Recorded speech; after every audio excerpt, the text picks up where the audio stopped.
this is what he gave me, the vision, is that he took me up in the spirit and over Washington, D.C. And I looked down upon the city, and I could see a lot of politicians as they were going about their business, maybe at home, maybe in their offices.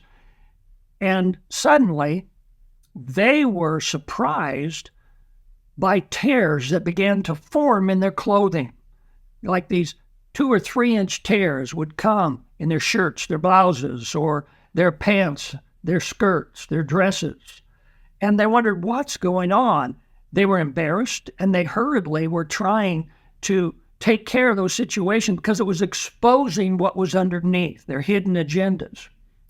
Then the scene changed, and the Lord took me right down into the Oval Office, and there Biden was sitting behind the desk.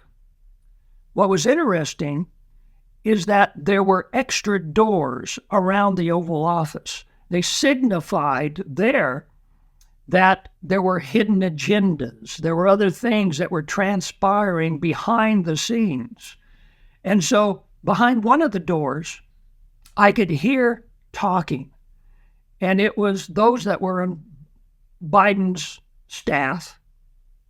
And they were really concerned. They were trying to figure out and strategize about how to keep Biden from looking so foolish. His physical and his mental decline had come to the point to where they wanted to keep it from the public. And so they were trying to figure out constantly how to hide all of these deficiencies. By the way, I should say that before the scene shifted and I went into the Oval Office, that when I saw the tears that were coming in the politicians' clothing, exposing their hidden agendas, the Lord spoke to me and he said, what's hidden in the basement will be revealed in the White House. Then it went to the White House. And so these people were trying to figure out how to keep all of this hidden. Then there was a second door. Behind the second door, I could hear talking. And it was staff members who were really frustrated. They were frustrated because they didn't have the kind of contact and interaction with Biden that they needed. He wasn't able to give that. He wasn't a strong leader. He didn't have the time. There was not much working with them. And so they felt a lot of frustration. How in the world do we get our job done? And they were left alone to try to figure out for themselves. And so there was a lot of policies that were being made by them rather than by Biden.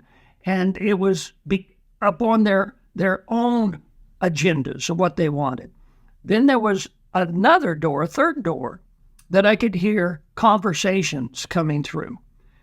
And the third door had people who were behind it trying to strategize contingency plans for if Biden was not able to finish out his term for whatever reason. And of course, the obvious reason would be because of these physical declines. And the problem that they were facing is that they didn't like VP Harris.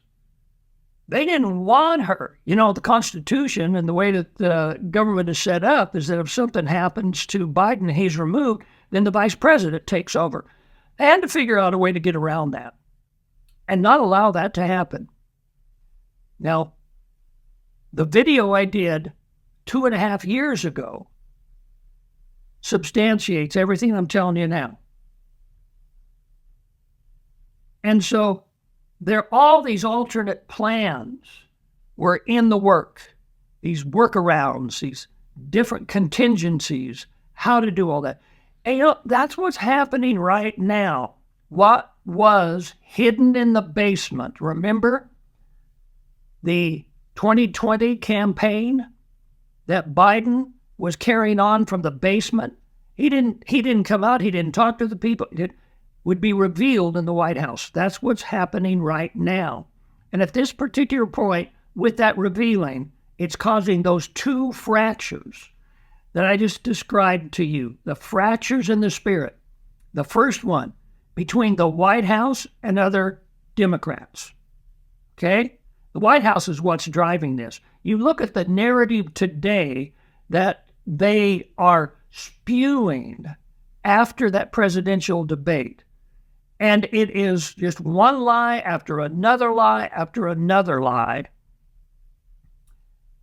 But there are many Democrats who don't buy it. Their eyes were open. The fracture has happened. The second one is between the White House, which is talking about foreign policy then, and other world leaders. So this thing is unraveling.